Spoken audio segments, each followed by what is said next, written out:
le film Gladiator, réalisé par Ridley Scott, le personnage de Maximus, joué par Russell Crowe, nous inspire encore aujourd'hui. Il illustre une masculinité qui allie force, sensibilité, courage et compassion. Aujourd'hui, nous allons explorer pourquoi Maximus est un exemple de masculinité saine. Et dans ces 4 étapes, on va voir comment on peut intégrer ces traits de caractère dans notre vie quotidienne. Si ce type de contenu vous plaît, n'hésitez pas à vous abonner à la chaîne et à nous lâcher un petit commentaire pour nous soutenir. Point numéro 1, sa fidélité à la vérité et à la justice. Premièrement, Maximus démontre une loyauté inébranlable envers la vérité et la justice. Lorsque l'empereur Marcus Aurelius est trahi et tué par son fils Commodus, « Massacrer le monde entier. Seulement qu'il m'avait aimé. » Maximus reste fidèle à la volonté de l'empereur déchu et refuse de jurer allégeance au nouveau règne corrompu. Il reste fidèle à sa promesse et à ses principes. Il nous montre que la véritable loyauté n'est pas une allégeance aveugle au pouvoir, mais une fidélité à la vérité et à la justice. Cette intégrité envers et contre tout ce qui se passe dans l'environnement, c'est un trait fort qu'on a tous envie d'embrasser en tant qu'homme, c'est-à-dire rester en intégrité dans la vérité et dans la justice. Un tel dévouement, même face à la peine de mort, fait directement de Maximus un véritable héros à nos yeux. Comment appliquer cela dans notre vie quotidienne ? Eh bien, il suffit tout simplement d'honorer, par exemple, ce que l'on dit, tout simplement. Déjà, juste par respecter sa propre parole. C'était la dernière volonté d'amour. Marc Aurèle t'a fait confiance. En restant fidèle à nos principes, même lorsque cela peut paraître inconfortable ou difficile, que ce soit en allant contre l'injustice au sein même de notre communauté, et surtout en étant authentique avec nous-mêmes. On peut appliquer la fidélité à la vérité de Maximus dans nos propres vies. Point numéro 2, on voit à quel point faire preuve de courage ne signifie pas ne pas avoir peur. Le courage de Maximus ne provient pas de son absence de peur, mais de sa capacité à agir malgré cette peur. Dans l'arène, il fait face à des adversaires terrifiants et à des chances presque impossibles de gagner. Pourtant, il ne recule jamais. Il accepte sa peur, l'affronte et, à travers son courage, inspire aussi ceux qui l'entourent. Il provoque également la chance, ça va de soi. Donc dans nos vies, la peur peut prendre de nombreuses formes. Peur du rejet, de l'échec ou du changement. Mais comme Maximus, nous pouvons reconnaître notre peur et choisir de l'affronter. Que ce soit en prenant parole en public, en se lançant dans une nouvelle carrière, ou en s'ouvrant à quelqu'un sur nos sentiments. Le courage de Maximus peut nous guider à travers notre propre défi. Point numéro 3, l'intégrité est un choix. En tant que gladiateur, Maximus est constamment soumis à la pression de tuer pour le divertissement.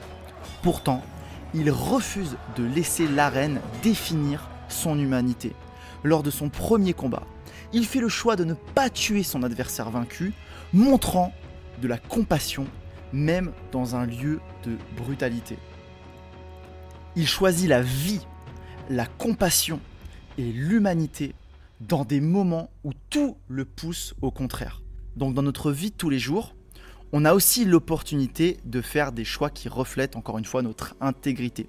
Que ce soit en résistant à la tentation de prendre des raccourcis inappropriés, de facilement se retrouver dans un groupe d'amis qui est constamment à la dérive en train de boire de l'alcool à des soirées jusqu'à très tard, en défendant quelqu'un qui est traité injustement, ou en refusant de participer à des ragots destructifs.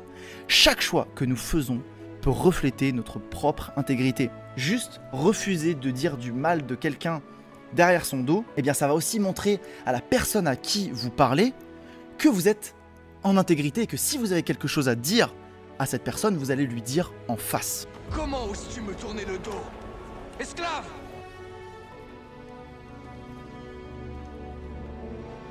Mon nom est Maximus Decimus Meridius. Quatrièmement, Maximus démontre une grande sensibilité, un trait souvent négligé dans les modèles masculins traditionnels. Comment puis-je récompenser le plus grand général d'Europe? Laissez-moi rentrer chez moi. J'ai tout. Sa sensibilité est principalement exprimée dans son amour pour sa famille et son désir profond de retourner chez lui. Dans une scène marquante, nous voyons Maximus caresser avec tendresse le collier de sa femme et de son fils, une expression palpable de son amour et de sa douleur. Donc sa sensibilité se manifeste également dans son respect pour ceux qui souffrent autour de lui. Par exemple, dans l'arène, il n'est pas seulement un guerrier, mais aussi un leader qui prend soin de ses compagnons gladiateurs. Lorsqu'il rencontre un gladiateur effrayé, il l'encourage et le guide, faisant preuve d'empathie et de compassion, encore une fois, dans un environnement supposé dépourvu d'humanité.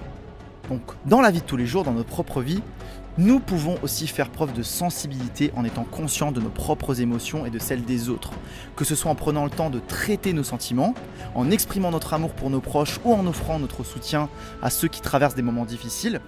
Par exemple, juste envoyer un petit message quand on rentre d'un dîner entre amis et prendre le temps pour les remercier. Donc la sensibilité de Maximus peut nous guider à devenir plus empathiques et aussi surtout plus connectés les uns envers les autres. Maximus nous enseigne que notre intégrité ne dépend pas des circonstances mais de nos choix. Il nous apprend que nous pouvons puiser dans l'amour de notre famille pour surmonter les épreuves. En soutenant et en chérissant nos proches, nous avons une vraie force, nous pouvons avoir une source d'inspiration infinie. Donc en s'inspirant de lui, même si c'est un personnage fictif, il incarne des valeurs qui sont bien réelles. Des valeurs dont on peut s'inspirer pour cultiver une masculinité saine et positive. Maximus nous rappelle aussi que la véritable force ne réside pas que dans le pouvoir physique, mais aussi dans la force de caractère. Notamment grâce à ses interactions qui sont marquantes avec d'autres protagonistes qui montrent à quel point il est centré en intégrité et dans son pouvoir masculin, quitte à en mourir. Il nous offre une vision d'une masculinité courageuse, intègre et fidèle. Général, qui est devenu un esclave. L'esclave qui est devenu un gladiateur. Le gladiateur qui a défié un empereur. Une histoire extraordinaire.